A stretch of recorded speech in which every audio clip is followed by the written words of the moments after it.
In 1992, a new kind of TV show started to be broadcast over the airwaves. Meet Jay. All he wanted to be was friends with the cool kids. Little did he know his mind was in for a shock. This week, we take a tumble down some homegrown Canadian content with the Odyssey. So hold on tight to that rope and don't lose your grip, because you're listening to a Kind of Garbage Podcast TV edition. It's a kind of...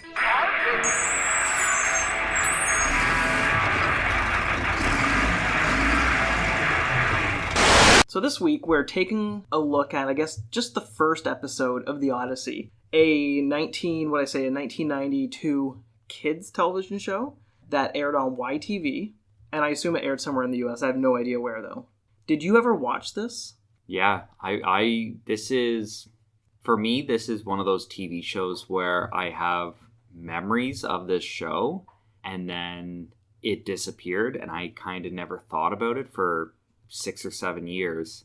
And then as the internet kind of started getting bigger and bigger, it was one of those things where you could find access and information about it. And it was like, oh yeah, I remember that weird show. What was it called? Who was in it? Because when you explain it to people, it's a fever dream. Like, it is a fever dream itself, but for yourself to remember it, you're like, did I dream this up, or did this show actually exist? My thing with the show was I got so much of this and Are You Afraid of the Dark mixed together as like shows that I would watch when I was a kid on, I think it was on YTV, and then what was the other channel it was on?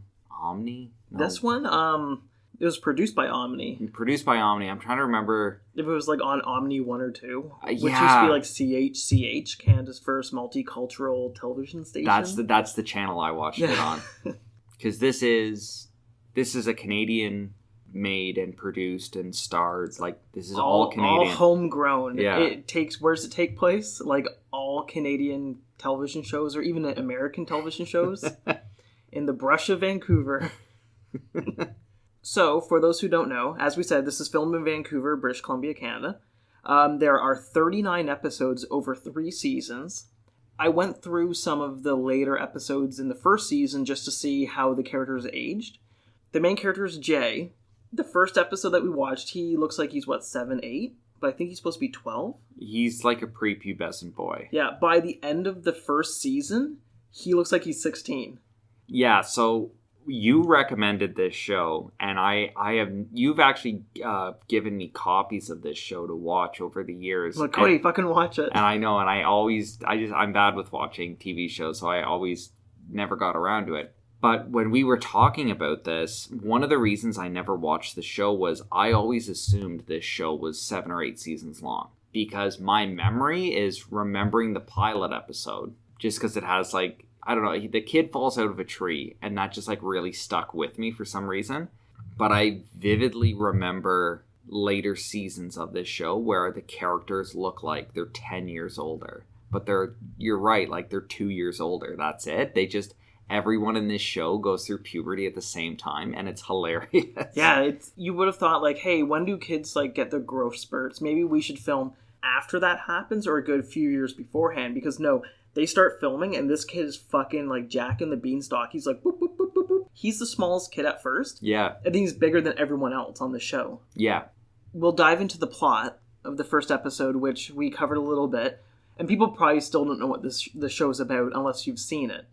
The show is about Jay, our main character, who falls out of a tree fort and hits his head off a rock. Yeah. And he goes into a coma. Mm-hmm. And in his coma, it's a Canadian post-apocalyptic world. Yeah. Set in Vancouver that's ran by kids. They don't know what adults are. They don't know what homes are, which we'll find out later. The oldest kid in this world is, I think, 15. He wakes up from his coma, and the series kind of jumps between what's going on with his physical body as it's being taken to the hospital and what's going on, presumably, like, inside his head while he's unconscious or in a coma or whatever. And it kind of it does a pretty good job of explaining the rules of, like, how this dream world works, where there are no adults. Everything's run by kids, but they still have, like, their kid mentality where everything revolves. Like, what was it? The one guy's running. He's like running for king. Well, he's running for something. When I was getting my notes down, I was just like, what is he running for? I couldn't figure it out. All I know is that Brad is going to be the savior for everyone, and everyone has to follow Brad. I think he was just trying to get his own following, basically. Yeah. So it's kind of like a kid's idea of what an election is. So it's just like a big popularity vote. So he's like, everyone follow Brad. Well, what makes Brad qualified? He's the oldest. Like, Brad's 15. We're all kids here. He's 15. He knows what he's doing. Nobody's been 15 before, but Brad. Yeah, this Brad guy is 15. Okay, so Jay is... It shows him at what, school first? It's him walking on... I don't even know where he's going. They don't really specify. I thought he was walking home from school or something. He's walking with his friend Donna, and he's holding a chess set because she can't hold it. Mm-hmm. And she's like... She looks like a little kid, too. I didn't even recognize her. I know she's in... This is one of those, like, Land Before Time, just crushing stories. Her name's Donna in the show. It's played by an actress named Ashley Aston Moore. She's been in a couple of movies and TV shows. She was in that... What was it called? Now and Then? Now and Then with Rosie O'Donnell. Rosie O'Donnell. And Demi Moore and people. Yeah. Christina Ricci was in it. Yeah, she was one of the kids, and I think the girl from... We just watched it recently, like a few months ago, yeah. Okay.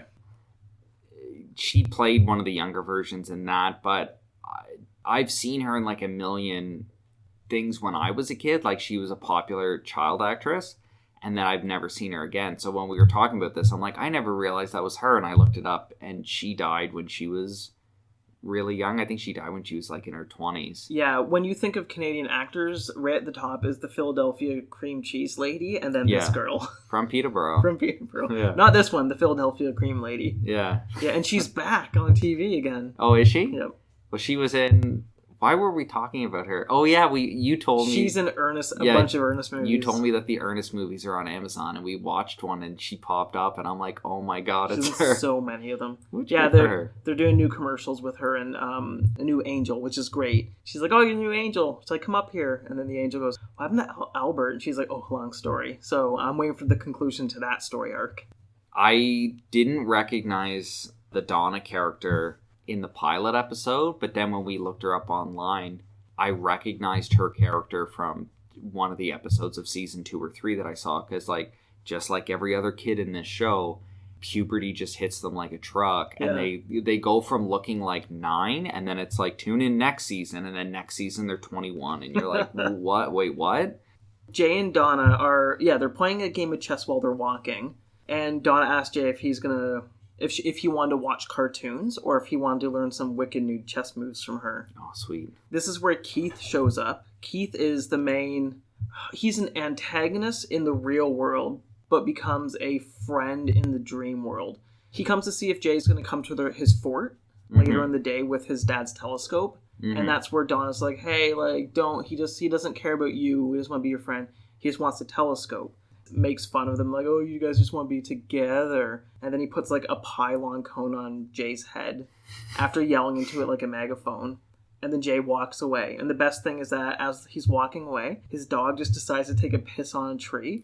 Yeah. And they're not like, let's do another take of the dog not pissing everywhere. It's like, no, let's just leave it in. It's Canadian. That's fine. Yeah. People will enjoy it. That's all we have time and money for. So after that, Jay gets home. He takes a telescope as he's leaving his house. Like, his mom's like, hey, where are you going? Are you going to... she asked him, like, are you going to school? Are you going to Donna's? He's like, no, I'm going to the ravine. She goes, okay. And it's one of my favorite lines. She says, watch out for weirdos. Yeah. Which I guess is, like, the block parent mentality of, like, watch out for child predators without saying child predators. Going over to Donna's? Ravine. Be home by 6. And watch out for weirdos. Yeah, which is, you're right, because it's kind of funny growing up. Like, I was a kid in the early 90s, and it's funny looking back at, because you don't see that very much anymore. Like, when I went out, my parents were never like, look out for child predators or abductors. No? Abductors. Abductors. Conductors. Look out for child conductors.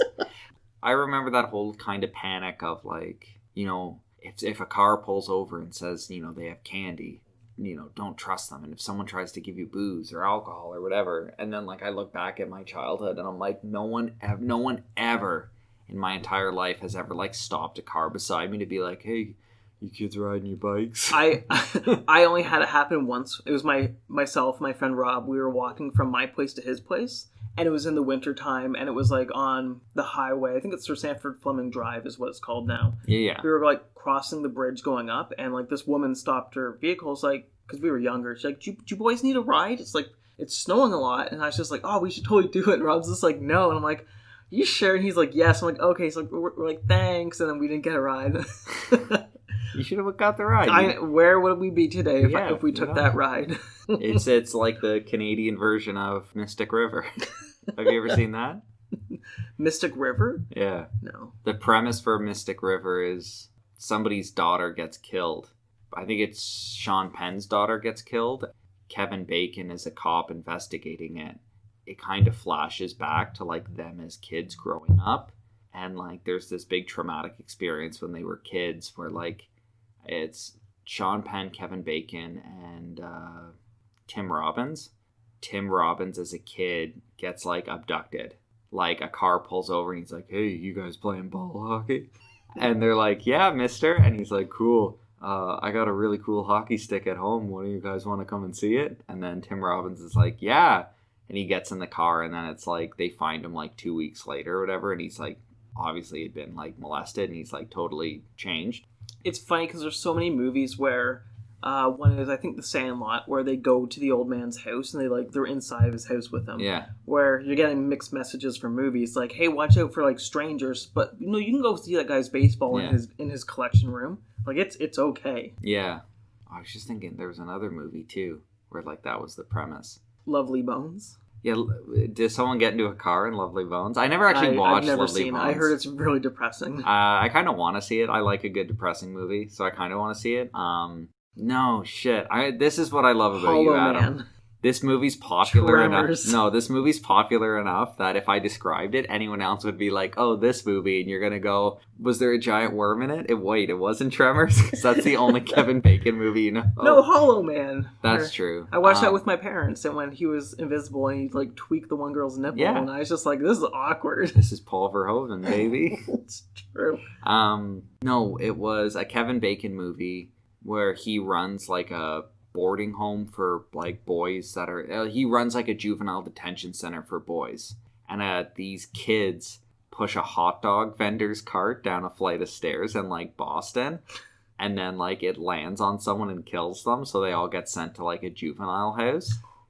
And then Kevin Bacon like molests one of the kids. Oh. And then years later when the kid's grown up, he sees Kevin Bacon in a bar, and I think he kills them. And then the premise of the movie is like that kid going to trial. Well, I looked up Kevin Bacon really quickly, and I was like, oh yeah, he's in Footloose. He's in Mystic River. Yeah, Mystic River. Here, let's find the name of that movie. Was it Trapped? No, it wasn't Trapped. Oh, there's Hollow Man. Stir of Echoes? Wasn't Stir of Echoes. Keep going. Wild Things. Keep going. Sleepers? That was at Sleepers. Is it Sleepers? It's Sleepers. But wait, Apollo 13. He was in Apollo 13? Yeah, he was the... Oh, he's on Frasier for an episode. He was one of the astronauts. So back to Jay, because of weird... Mom, that was it. Look out for weirdos. Look out for weirdos, child molesters. Kevin Bacon. Jay does this amazing thing that nobody can see, but as his mom tells me, he's just like, okay. He's just like jazz hands. He's just like, ugh. Yeah. Fuck off, Mom. Moms and weirdos. So the moral story is Jay goes to the tree fort, which is, since it's a Canadian show, it's a very diverse group of kids. You have a ginger there. You have an Asian kid, you have the chubby kid, and then the bully. Diverse group of children playing in an abandoned ravine. Yeah, they have a tree fort, much like Ernest Scared Stupid. Yeah. But their tree fort is nowhere near as good. Well, no, their tree fort isn't as good. It's way higher than Ernest's tree fort. Which is at the point, if you were the parents, you knew where your kids are, you'd be like, that's really high. It's like, no, it's only like 10 feet. No, that's like 50 feet up. It's like 20 feet up. Realistically, it's like... It's 5... Third story. It's like 3 J lengths up of his body. Yeah. Oh, it's like 4. It's so high. Keith takes Jay's telescope, his dad's telescope, and they all squirt him with with super soakers, and we're like, he's gonna fall right here. He doesn't fall. Instead, he meets up with Donna, and she's like, I'll distract them.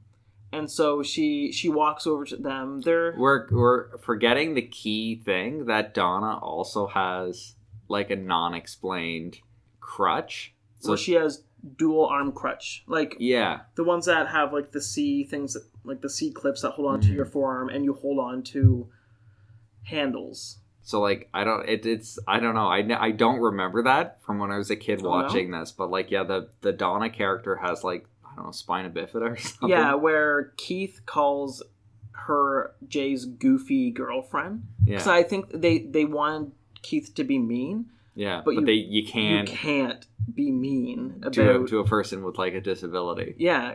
Donna distracts the bullies, giving Jay time to run back up to the treehouse. Mm-hmm. Jay gets up there, gets his telescope, and as the other bullies are like, hey, fucker's up there, he grabs onto a pulley, and as he's like descending, that's when the pulley breaks.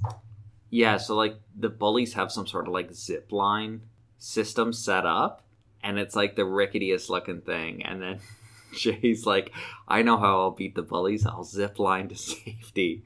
And he makes it about 2 feet, and then it snaps. And he falls and falls and falls. Like, it seems forever. Hits the ground. Maybe that's what scared me so much about this when I was a kid, is just like how drawn out the falling. Because I remember I watched this probably when I was like prime tree climbing age. So like that was something I identified with, like, oh, climbing into a tree fort, I'm all about that. And then seeing a kid like fall and then just smash a head with his rock, I was like, Jesus Christ, that could be me. Yeah, when he falls, he hits the ground and does a little tumble, and you're like, oh, he's going to be okay. And then he rolls down a hill for a few seconds, and you get the sickest sound of his head smacking off a rock. Mm-hmm.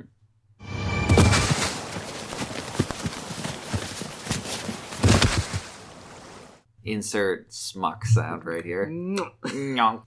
All the boys like, oh fuck, and they run away, and Keith throws the telescope into the ravine. Yeah, I love that, is as soon as the kid, like, they basically watched a kid die, and then they're like, scatter, and then Keith's like, I'll hide the evidence, he was never here. After Keith throws it, well, I think it was spliced in between, right after Jay hits his head on the rock, and the boys not knowing what to do. Mm-hmm. The first moments of Jay in an elevator, if anybody's seen, well, a pulley elevator as well, one of those old wooden ones. It's a service elevator. Yes. So, or a freight elevator. Yeah, it's a freight, like in Highlander of the series. Yeah. So the show does this neat transition where it uses the shot of Jay falling right before he hits his head and goes into a coma, and it kind of splices that in with like this, like him taking an elevator, like a dark elevator down. And that shows how he kind of leaves the real world and enters the dream world, which I thought that was kind of a neat shot. Yeah.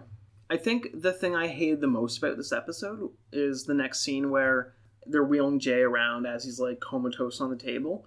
And it's just a doctor saying his mumbo jumbo. Yeah. Like, oh, I'm a doctor, and here's my explanation of what's happening with him. If Paul Walker was here, he'd be like, I don't need any of your mumbo jumbo. I just want to know what my dad is. But the mom is just like, okay, like she doesn't know what they're saying. Basically, like, there's no internal bleeding in his brain. There's some pressure. We're going to do a CAT scan. You've seen this show more than me. Mm-hmm. Am I remembering it correctly that in like episode 2 or 3, he gets a CAT scan and then like he sees lights or something in the dream world, and that kind of starts to show that like there is some sort of crossover between what his physical body's experiencing and what his dream self also experiences? I don't remember. Okay.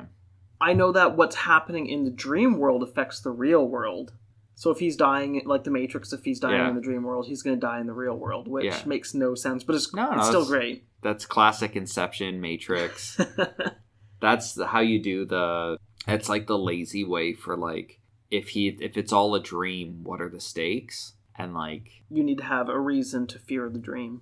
Yeah, which I get, but I think a more clever way to like do stakes would have been, but maybe he figures out that like his body's in the hospital and they're trying to wake him up, but there's some information that he needs to get before he wakes up. So instead of just making it that, like, you can, if you die in your dream, you die in the real world, I would make it like, now there's a time limit. Like, you're only going to be here for so long. You have to, like, whatever it is you're going to do, you have to do it before you wake up.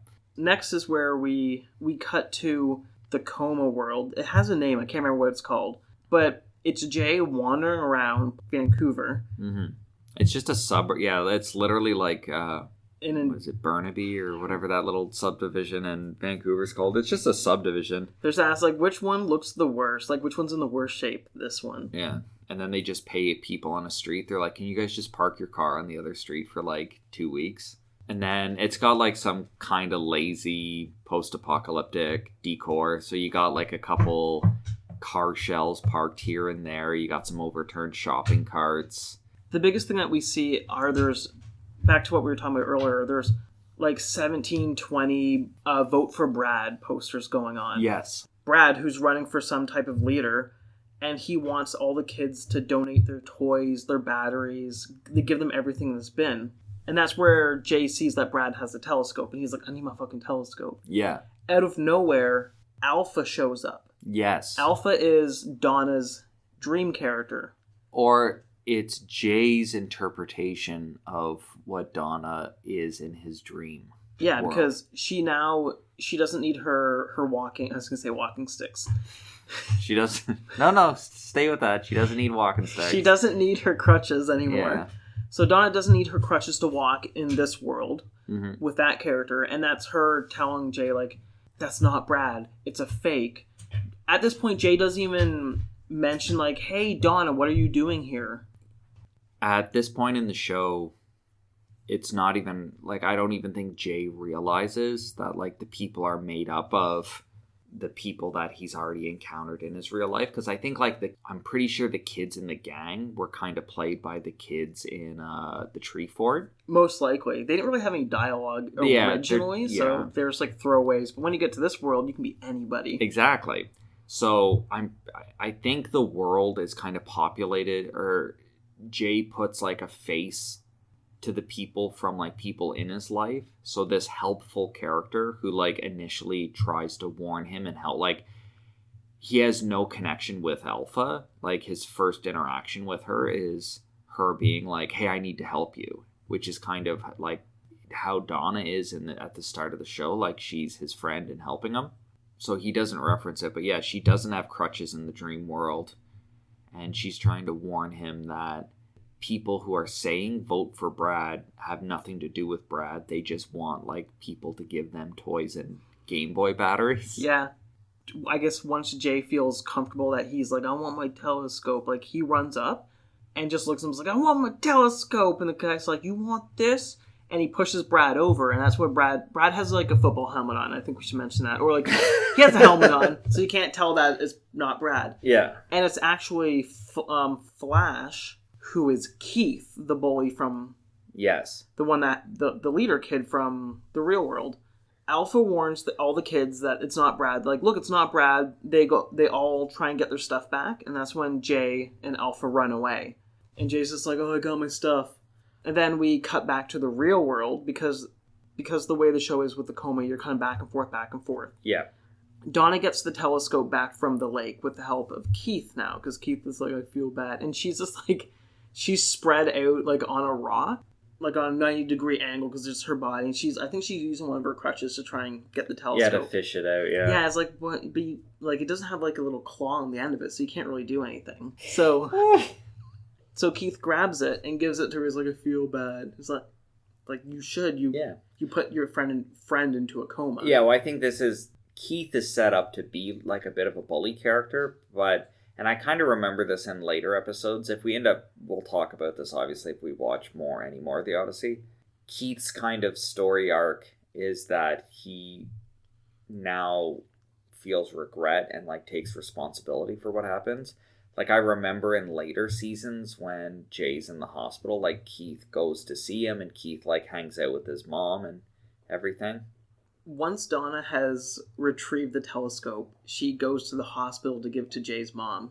And she's like, I'm sorry for paging you. And then they talk about Jay for a bit, but the real world stuff is really boring and dry until Jay wakes up. Because once he's awake, like I think it's like season 2, once he's actually awake and when he goes to bed, I believe that's when he has his coma world where he dreams about it. Mm-hmm. That's when it starts to get good, when you dive into like his dad who died when he's little. Yeah. That's like a big plot point into this. But anyways, we cut back to the dream world, and Flash and his goons catch Jay, and they put him into a shopping cart above a pool. Yeah, it's like a cage that's just made out of a shopping cart. It's pretty awesome. And everyone's chanting, dunk him, like, dunk him, dunk him.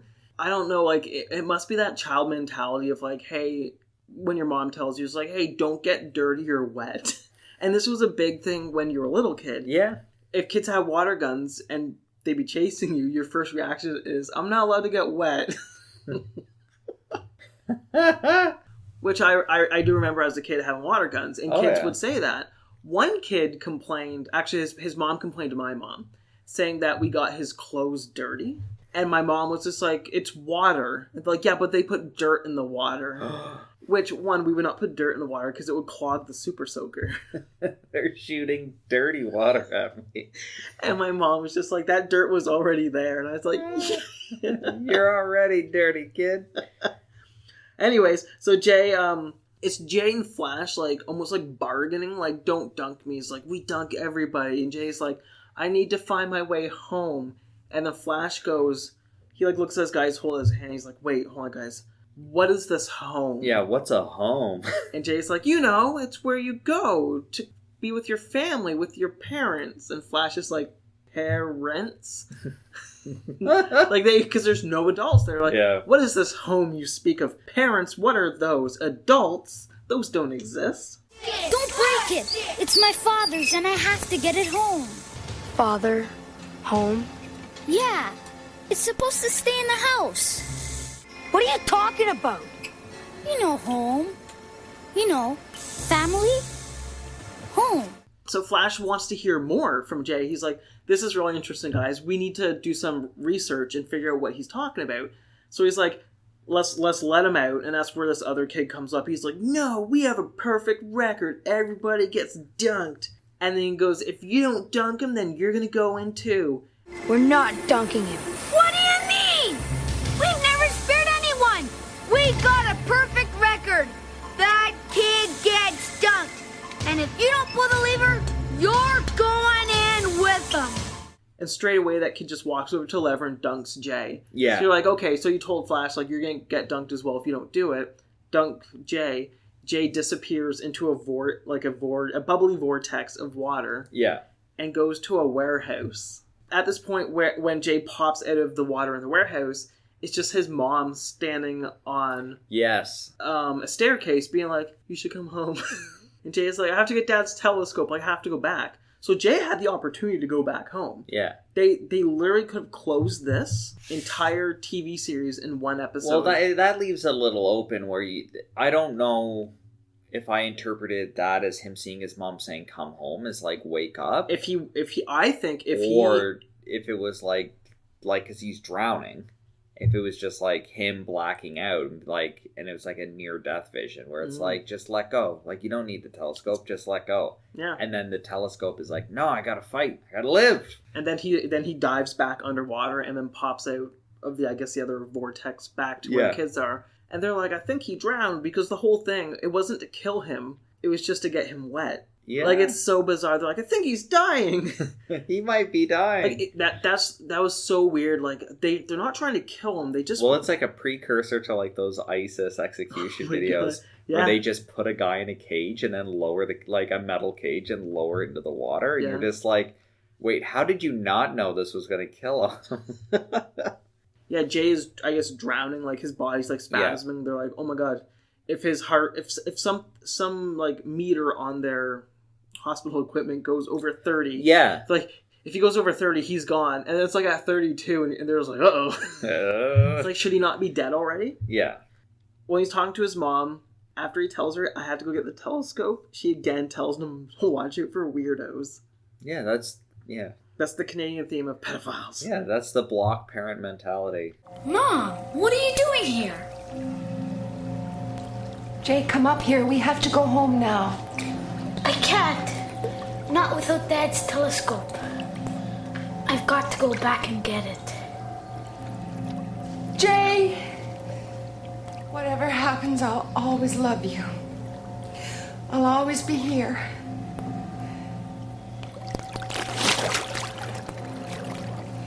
Watch out for weirdos. Mom, I'm stuck in some sort of purgatory like dream world where there's no adults and it's lawless and just run by children. Okay, but if anyone pulls over and talks to you, don't go anywhere with them. This TV show is Canadian Lost. Yeah, I could see that. Yeah, he's stuck in purgatory, like you said, and that's what popped my mind. It's Canadian Lost. So Jay pops out of the water. He's okay in the real world. Flash and Alpha like help him out, and then they're like, "Hey, we'll help you find this home that you're looking for." And then they walk off down the street towards houses, and you're just Past homes. You're like, "There's a home right there." Yeah, like all you have to do is point and go, "See that building? Bigger versions of us would live there and raise us." Yeah, raise us. I want them Me? like. There's so many like bizarre questions for the dream world that I would love to ask them. Be like, "Hey, where do babies come from?" They'd be like, "Babies? Everyone here is 7 and up." Yeah, 7 up. 7 to 15. Our life expectancies aren't that long in this world, and where do we come from? It's like, no, we're always just there. Just there. But later on in the show, I remember later on in the show, I think a kid turns 16, and he gets on a boat, like a little paddle boat, and like just goes down a river, and he's like, "All right, it's my time to go now." And that's how it explains like people age out of dream world. When Jay sees the boat, that's when he starts to have flashbacks about his dad. It's possible, yeah. I think. I know the way that this series never ended, because spoilers, I know we've talked about it. The way that the last episode of the series ends is they get to a wall, and I think they don't know what's on the other side, and then they end up ripping this wall down, and on the other side of the wall are like a bunch of parents in like a diner or a cafe, or it's just parents standing there, like old people. Yeah. And then they're like, "Whoa, what are those?" And Jay's like, "What are those? Those are adults." And these adults look at the kids like, "What the fuck are those?" Oh, there's an adult-only world. Yeah, that's what I got from it, but they never went any further. Jesus, we might have to watch some more of this. The Odyssey is available on DVD. You cannot buy it from Amazon. You cannot buy it from, I guess, Sunrise Records, from HMV, any of those places that sell DVDs. The way you get it is you have to contact sales@omnifilm.com, asking them for an order form, and then you PayPal them the money. I want to do this really bad because I want the complete series, 3 seasons, 39 episodes. I think it's 4 or 5 DVDs, but it's like $80 plus tax and shipping. Yeah. And I'm like, oh, it's Canadian content for you. I wonder, though, if you're going to get in touch with them again, you should ask them a bit of information. I would love to know the format of it. Like, is it based off of, like, digital rips that they have? Like, at some point, did they digitize their archives and they just have a digital rip of this series on a hard drive somewhere? Or is it, like, are they actually, like, making copies from, like... YTV recordings with, like, the YTV bumper? I don't know. The show has earned more than 10 awards, including awards from the Gemini Awards. Ooh, the Geminis. Houston International Film Festival. Huh. The Alliance for Children and Television, and the San Francisco International Film Festival. So it's actually, like, it's won a lot of awards. It was, like, I remember being a kid and thinking, like, this is such a neat premise for a show. Like, I loved this show when I was a kid, but it also fell to that curse of, like, I had no idea about, like... TV scheduling when you could watch it. Exactly. So, like, if it was on, I just watched it. If it wasn't, like, this, like, my TV scheduling when I got home. I got home from school. When my parents got home, like, half an hour after my parents got home from work, I knew The Simpsons was on 2 different channels. And if I went and turned on the TV, it was channel 19 and 29. Both would play The Simpsons at like 5:30. I would go and turn it on, and there was 2 different episodes, and you would just pick whatever episode was. Like, which one do I like? Yeah, yeah, because it was all episodes from like the first 12 seasons of The Simpsons, so it was all syndicated episodes. So it was just like I had seen them all 10 times, and none of them were new episodes, but it was just like all the classic episodes. So that was what I knew about TV scheduling. At omnifilm.com, there is a cast page for the series. Yeah. There's only 4 actors listed. There's Jay, there's Donna, there's Flash, and there's Marco. Those are the 4 characters they list. Mm-hmm. Who was Marco? Ryan Reynolds. Ryan Reynolds, yeah. Well, yeah, I was gonna... Who else could it be? So I think even when you look this series up on IMDb, Ryan Reynolds is like... I think he's like front and center, and like if you go to like pictures... he's focused, but he's not a main character in the show. No, he's a side character that looks like a general. He looks like a Nazi, basically. Yeah. Like, he is a Nazi. Well, there's like, he's like one of the bad guy kids, and then I remember there was a girl who was like a bad guy girl, and I think she ends up becoming a good guy. I think they all end up becoming good guys. But Ryan Reynolds' character, Marco, is under the command of Brad, because he's, in the episode, I watched a little bit of it, in the episode... he was telling them, it's like, oh yeah, I'll take you to Brad, come this way. It doesn't sound like Ryan Reynolds because he's like 13, 14, and it looks like him, but like a very dweeby version of him, which is, it's funny to see. That brings me to the last point of this TV series. Mm-hmm.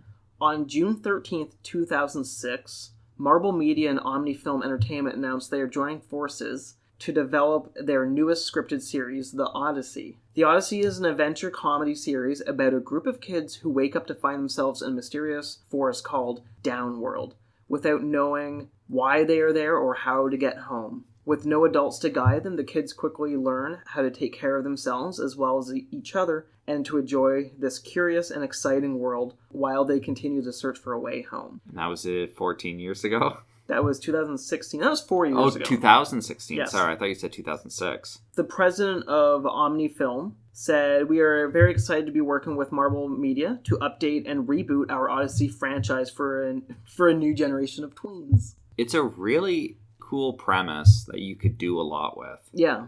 And it wouldn't be that hard to modernize. I'm surprised that they've never tried, and especially like if it's Canadian owned and you can go and film the whole thing and anywhere in Canada with like Canadian actors and stuff, like you should be able to do it relatively on the cheap. Yeah, even if they're saying that it's made for tweens, I would probably still watch it again because I really like the premise. I would check it out for sure. So at the end of the day, I would recommend everyone find this to watch or just buy it from Omnifilm for over $100 Canadian, which is like $70 US, so it's not that, it's still expensive. Yeah, I really enjoyed it as well. It was definitely, it's kind of in that weird gray zone of nostalgia for me where I vividly remember parts of this show. Like they're burned into my brain. But watching it, it's like I've never seen it before. Like too much time has passed. I would love to watch a couple more episodes, even if they are out of order. I would love to see like some season 2 and some season 3 episodes just to see how fast the kids grow. Like I am curious because I kind of remember that, but I remember being too young to pay attention to it. Because I think when I had seen the show, I was probably 10 or 11, so the show had been done I saw it in the mid-90s, so the show had been done for a year or two. I believe it was like it was being aired out of order. So when I would watch episodes, it would just be random episodes, and I kind of loosely knew the premise. But like I never pieced together like why are the kids like, why do they look 10 and then they look 18? There's an amazing episode in the first season where I can't remember why they're doing it, but Jay gets into a boxing match and he has to fight their champion, who is this girl. And I'm sitting there thinking, he's gonna fucking box her and beat the shit out of her? The way they box in this is it's a spelling bee. So someone be like, how do you... Say no more, I need to see this. How do you spell forgotten? And Jay walks up and he goes, F-O-R. And he's sitting there punching the air. And the girl's just like, ooh, you're hitting me. Because they're not making like, they're 2 feet apart. Yeah. And they are just like... And he's just like, forgotten. He spells it. And he's just like, whoo. Like, woo. That was a good fight.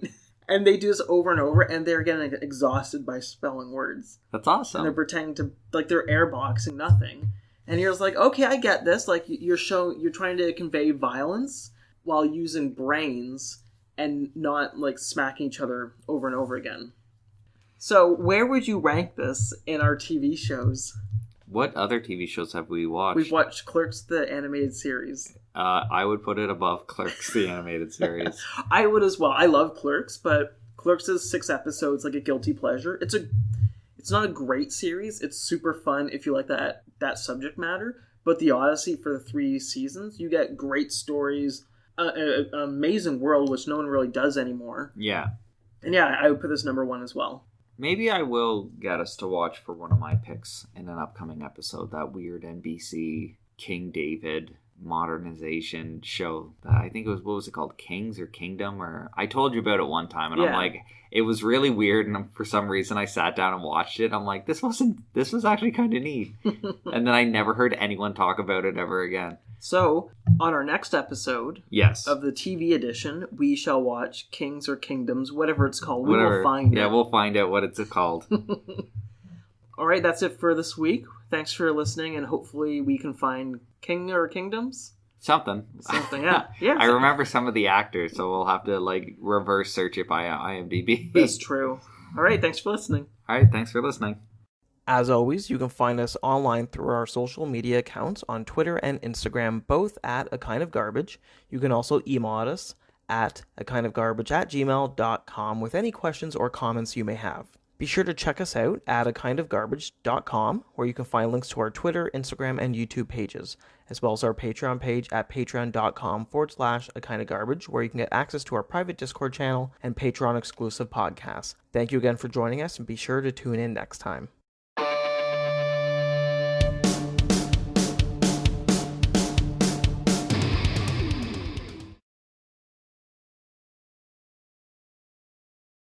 Alright, so I've been playing a video game for the last few days that I'm actually really enjoying, and apparently it got bad reviews. What's it called? I'm playing Watch Dogs Legions. Oh, okay. Yeah, it's, the premise is you're part of a hacker group, and you're being blamed for something happening, like people blew up London. Mm-hmm. Yeah, because this game takes place in London. Yeah, that's fine. That's all right. That's my only complaint about it is the number one silly complaint. I hate driving on the opposite side of the road. Okay. Yeah. My second complaint is the accents in it. Some of them are like, I don't know if it's a caricature of someone who lives in London. Yeah. Because the voice acting isn't great, and whenever, like, you're always recruiting people to be on your team, because you don't get a character. You don't make your own character. Yeah. You select from a group of like 8 of them. They show you pick him or her, and that's your first character. And once you get past a certain point, I'm playing with permadeath on. Mm. So if the character you're using dies, they're gone. Oh, yeah. And that includes the original character that you selected. Oh. So I'm like constantly recruiting people. So there's like, I found a medic, and if he's on my team, like, I think he'll get you out of the hospital faster. You can get a lawyer who will get you out of jail faster. But all these people don't have fucking guns. And I need to find people who have guns. Who have guns, yeah. While also making sure I don't have someone who looks fucking stupid on my team. Yeah. Whenever I recruit a black person... Yes? They don't have British accents. They all have their ethnical accents. Is that the right word, ethnical? Sorry. Yeah, so it implies that... So what you're saying is that, like, in the Watchdog universe, it implies that if you're not white living in London, you've immigrated to... Like, you're not a black Londoner. Yeah, I brought this black guy on my team, and he has a Jamaican accent, and I'm like, okay, I guess. Yeah, and but you said, but like they all... I feel like they all do, and I'm just like, like there's no black British. Yeah, okay. Yeah, I get it. Yeah, I don't want to sound like I'm complaining, but at the same time, I'm like... But no, that is weird. Because that's like a conscious decision the developers made, where they're like, we'll cast black voice actors to voice these characters, but we're going to go out of our way to make sure that, like, they're all African or... like Jamaican, which is good. which is good to a degree, but it's also like there's also black British people. Yeah, like maybe I just haven't found any. Like I've been trying to find. I'm trying to find someone who looks like me right now. So like a guy with orange hair, and I kind of found one. Yeah, but he's an idiot, and I don't like him. Oh, okay. So yeah, that's what I've been doing. I watched the Dragon's Dogma Netflix series, and it kind of reminded me, like, I had a lot of fun playing that game. And then I don't know if it was because the series came out, but the Dragon's Dogma and its DLC was on sale a couple weeks ago on the PlayStation Network. So I bought it, and I've been playing through it. And my memory of Dragon's Dogma has been like, it was Capcom making an RPG by ripping off other successful franchises that like either they owned or other people owned. So like it's kind of like a Capcom Skyrim, but the combat plays like Devil May Cry, and then there's aspects of the combat that are also like Shadow of Colossus, where you have to jump and climb on enemies. I've never beaten it, but I fucking love it. I have it on my 360, my Xbox One, my Switch, and my PC. So I bought this game 4 times. Yeah, it's a great game. And I remember the first time I played it, I remember like the number one complaint was it just drops you in. It just drops you in the game. There's no fast travel. And it doesn't give you, there's almost no hand holding at the start of the game, and it's very easy to die and not know what you're doing. And I'd say that's a Japanese thing of like, Yeah. we're not going to hold your hand, like, go figure out what life is in this world, instead of being like, here's a tutorial, here's where the ironsmith is, here's how to level up everything. Yeah. So it does a very weird job where it's not very beginner friendly. So I watched a couple videos, even though I had played it before on PS3, I watched a couple videos being like, what's a good way to start the game? And I've been playing it, and then I played the DLC, and I'm just assuming that, because the DLC came out quite a while after the game came out. Yeah, about I want to say a year. I think I told you a story. I remember that I had the original game, they announced the DLC, and they were going to release the DLC with the original game in the Dark Arisen edition. Yeah. The original game still had a trade in value. It was something like really high. Yeah. So I immediately traded in towards a pre-order on the Dark Arisen, and I think I paid $5 to upgrade. Yeah. And then not too long after I traded in, they dropped the trade in value right away, being like, oh shit, we thought this was like an expansion pack and not the original game. Yeah. I didn't have the game for like a month or two, but I'm like, I can't wait for the expansion, which I never even got to that content. If you play it, I could show it to you today if you want. It is, I'm assuming, somewhere in a basement at Capcom, wherever they developed this game, someone brought in a copy of Dark Souls. And they were like, hey, have you guys played this From Software game yet? And they put it in, and then they immediately all looked at each other, and they just said, grab a notepad, because this is what the DLC pack is. Because the DLC pack is Dark Souls. It is kind of like, it's like a labyrinth that you have to get to the bottom of, and the enemies get progressively harder, and